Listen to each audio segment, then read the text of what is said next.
Halo semua, bertemu kembali bersama saya Cairani Andita di ruang bicara Kompas TV Bengkulu. Beberapa pekan terakhir, ruang publik dan media sosial di Bengkulu dihebohkan oleh sejumlah warga yang menuntut keadilan atas kasus dugaan investasi dan arisan bodong. Spanduk berisi wajah seorang wanita terpasang di sudut-sudut jalan strategis, mulai dari Kota Bengkulu sampai Bengkulu Tengah. Spanduk itu bukan bagian dari kampanye politik, melainkan jeritan frustrasi dari ratusan korban yang merasa hak dan masa depan mereka dirampas oleh investasi dan arisan bodong. Kerugian diduga mencapai miliaran rupiah melalui skema dana pinjaman dan arisan. Bagaimana modus ini menjerat para korban dari awal dan sejauh mana perjuangan mencari keadilan ini berlangsung. Telah bergabung bersama kita kuasa hukum korban, Mbak Ana Tasya Pase. Halo Mbak Ana, apa kabarnya hari ini? Halo Mbak Caca, kabar baik. Halo Kompas TV. Halo, iya Mbak Ana, mungkin kita mulai aja ya Mbak Ana ya. Iya, Eh, mm-mm. Mbak Nah, kasus investasi berkedok arisan ini kan diduga dihimpun oleh terduga pelaku berinisial NC, sangat Iya, ramai di Bengkulu. Selaku kuasa hukum korbannya, bisa Mbak mm. Ana ceritakan bagaimana profil para korban ini, Mbak? Ya, jadi saat ini kami dari kantor hukum ATP Law Firm itu sudah menerima kuasa sekitar 64 kuasa, ya. Nah, tapi yang ingin menandatangani kuasa itu semakin berdatangan, gitu ya.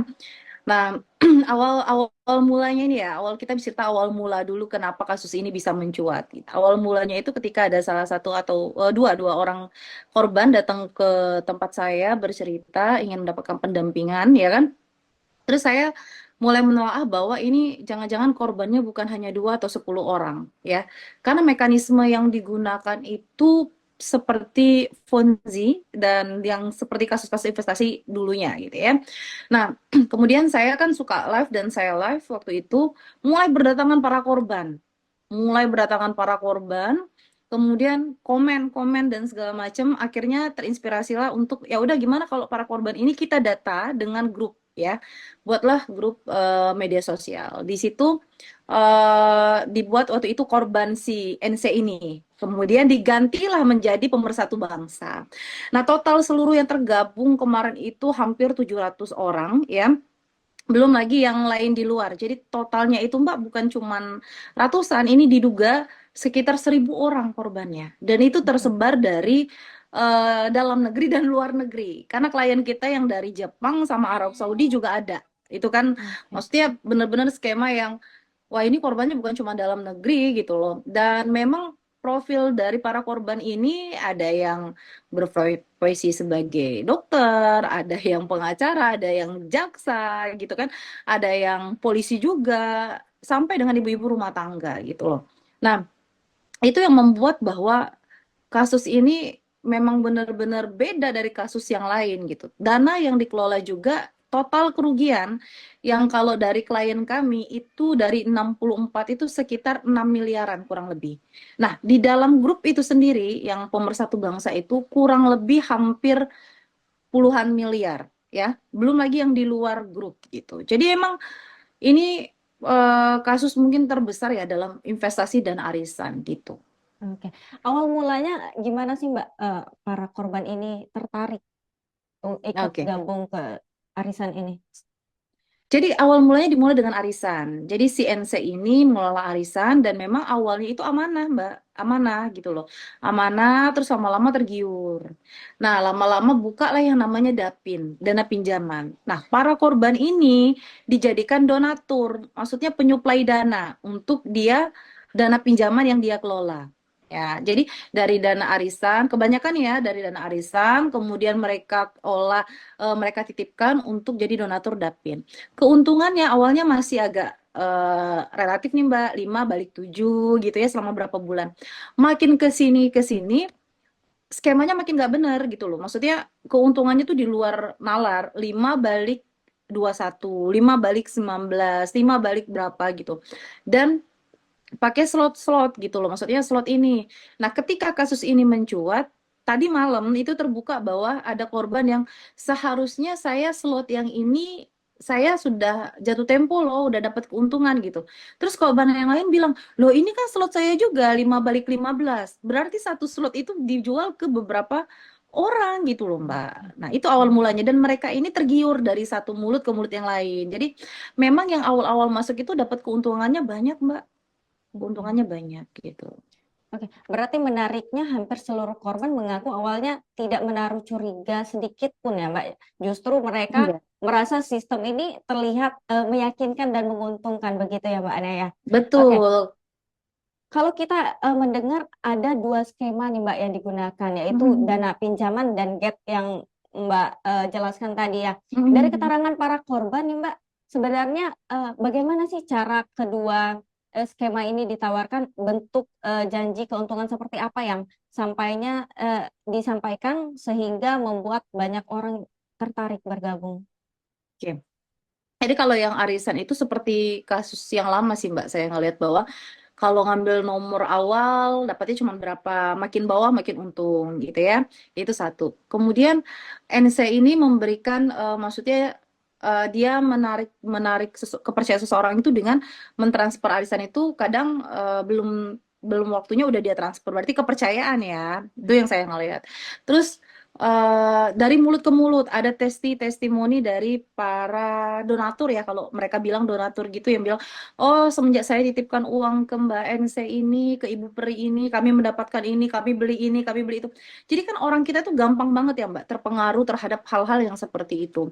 Nah setelah itu dari mulut ke mulut satu kantor itu bisa bisa satu kantor itu kena loh jadi korban ini dalam kasus dia ini. Karena apa ngelihat satu orang, dua orang, tiga orang, empat orang gitu loh semuanya kan. Nah, jadi ikut-ikutan, tergiur, iming-iming seperti itu. Jadi para korban apa ya nggak menaruh curiga karena udah ada bukti nyata si itu bisa beli rumah, si itu bisa beli mobil, si itu dapat keuntungan gitu loh Mbak. Dari orang-orang terdekatnya.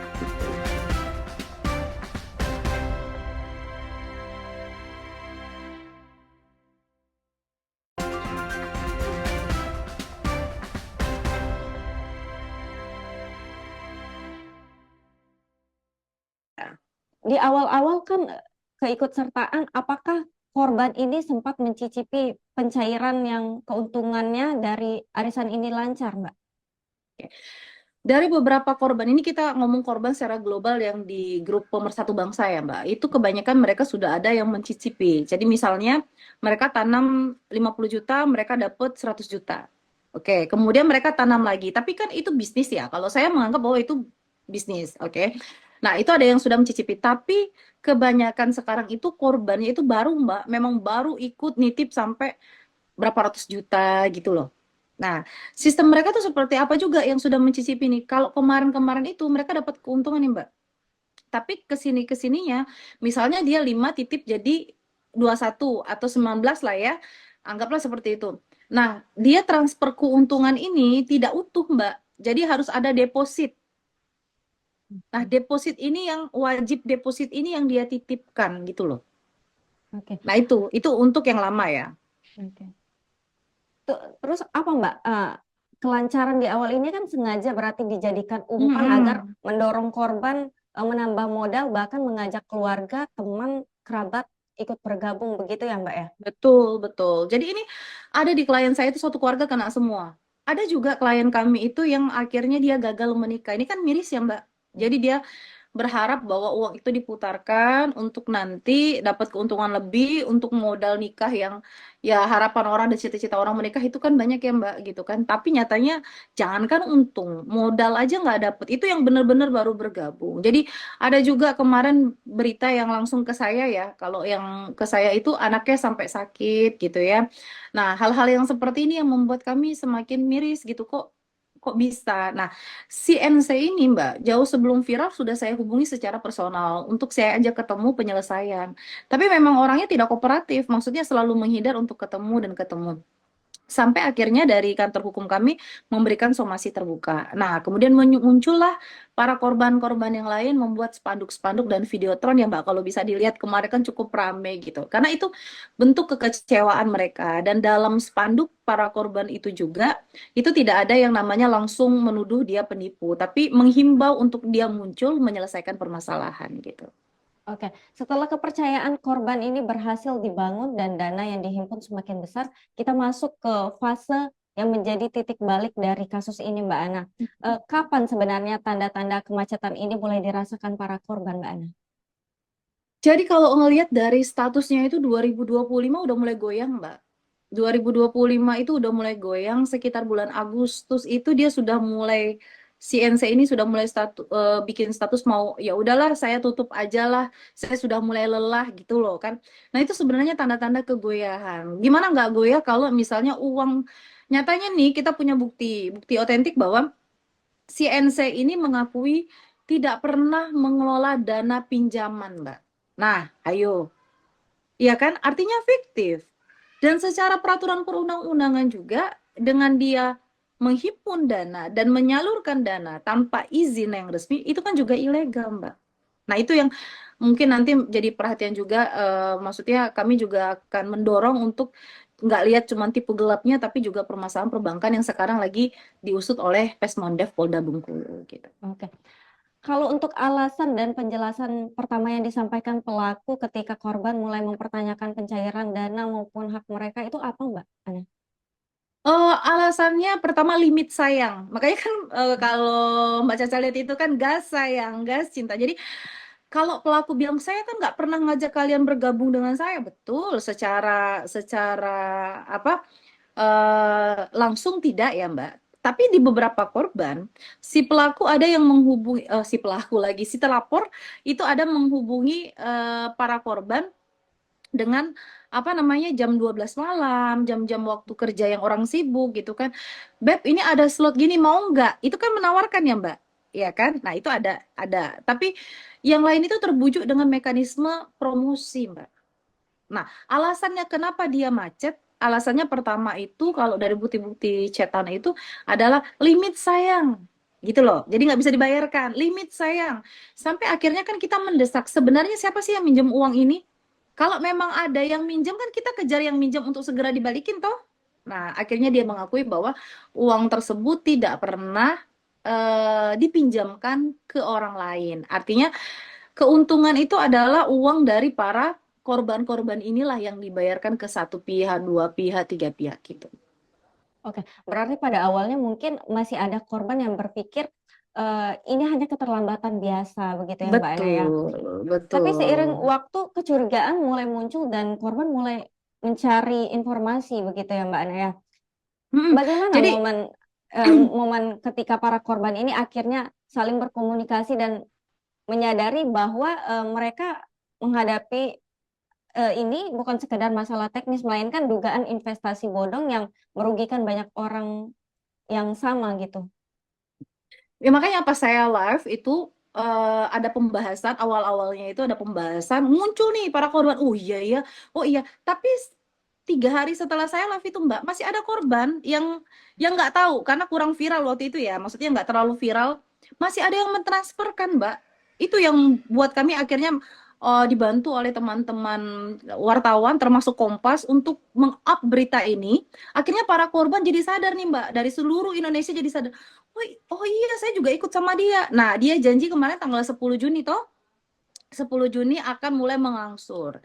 Nyatanya tanggal 10 Juni ini kan ada korban yang sebelum 10 Juni tapi sudah jatuh tempo sudah melaporkan karena tidak ada balasan dari dia, Mbak. Nah, tanggal 10 Juni ditunggu tidak ada juga itu loh pembayaran full ya, full. Tidak ada pembayaran full. Akhirnya para korban memutuskan untuk ya udah kami ikuti langkah hukum gitu kan. Karena memang ya nggak ada itikat baik, berarti kan mereka hanya diulur-ulur saja.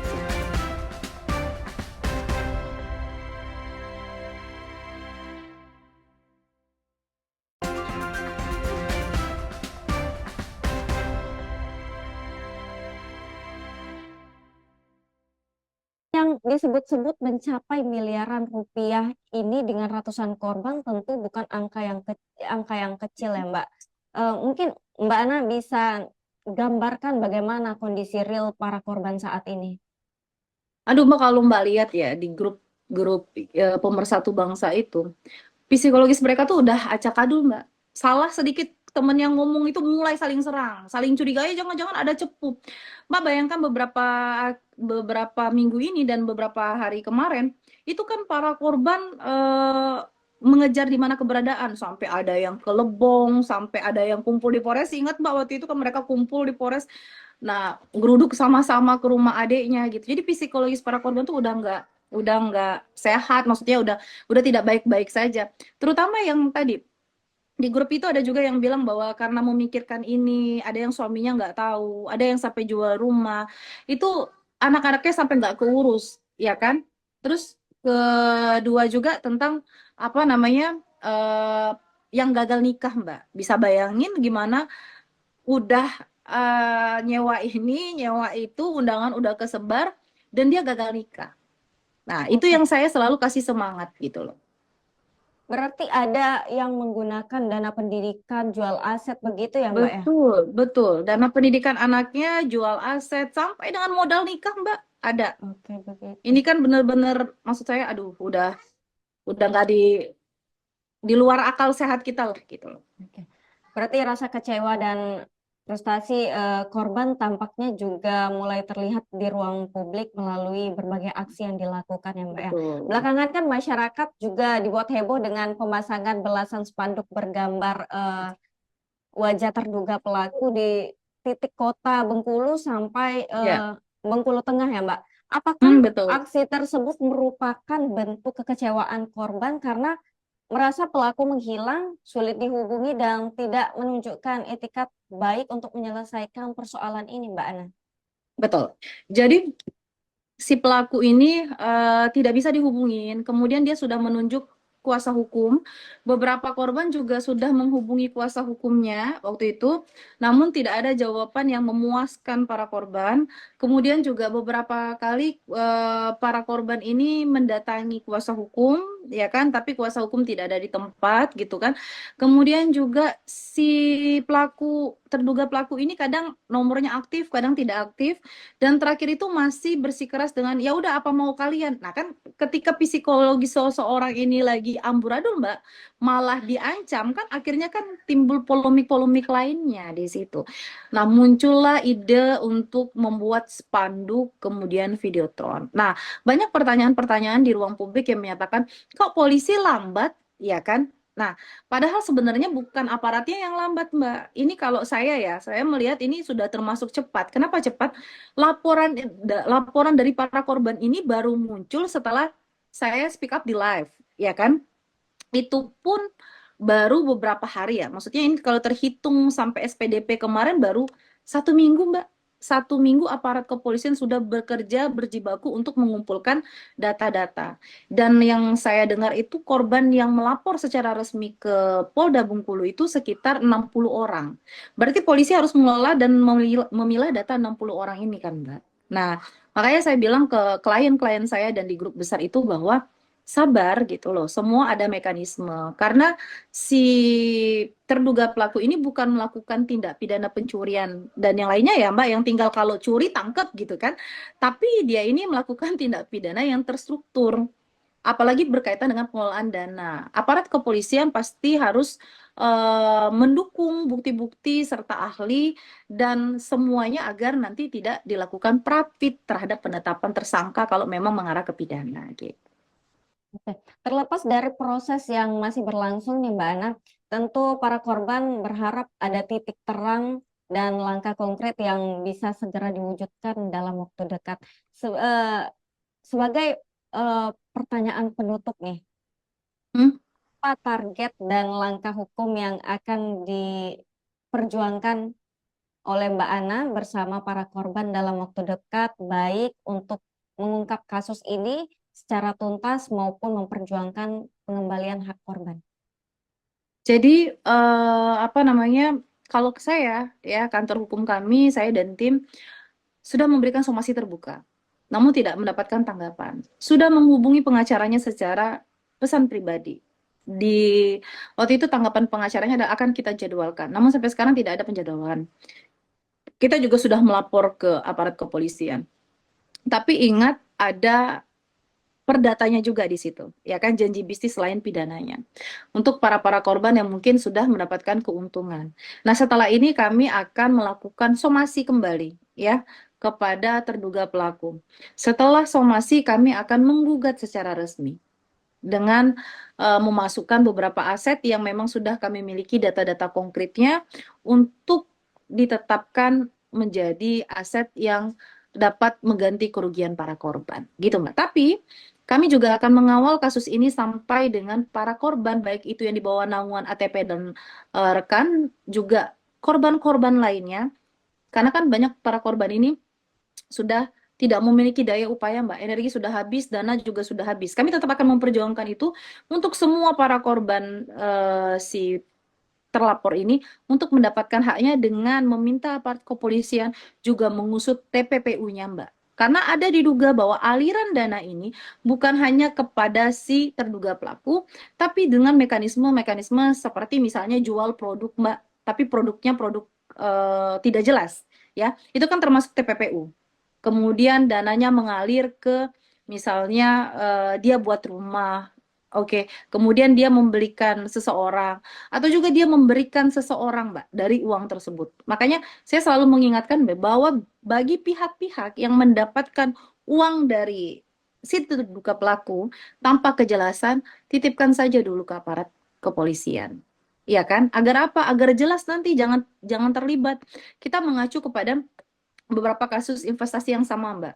Orang yang ikut mempromosikan kemudian mendapatkan bayaran, akhirnya kan harus mengembalikan uang tersebut, Mbak. Karena itu adalah uang dari para korban, gitu. Korban. Oke, baik. Mbak Ana, terima kasih atas penjelasannya yang sudah diberikan. Semoga proses hukum dapat berjalan secara transparan, Ya. profesional, dan memberikan kepastian bagi seluruh korban saat ini yang tengah menanti keadilan. Semoga kasus ini juga menjadi pelajaran berharga bagi Mhm. masyarakat agar lebih waspada terhadap tawaran investasi yang menjanjikan keuntungan dalam waktu singkat. Terima kasih Mbak Ana sudah Sama-sama, Mbak Caca. berbicara Iya. banyak untuk kasus ini. Oke, Oke. baik. Pemirsa, kasus investasi dan arisan bodong ini bergulir menjadi alarm keras bagi kita semua. Kerugian materi bisa dicari kembali. Namun, beban psikologis dan kepastian hukum para korban harus menjadi prioritas yang dikawal bersama hingga tuntas. Mari lebih jeli, rasional, dan tidak mudah tergiur dengan iming-iming keuntungan instan. Saya Cairani Andita, pamit undur diri dan sampai jumpa di ruang bicara Kompas TV Bengkulu selanjutnya.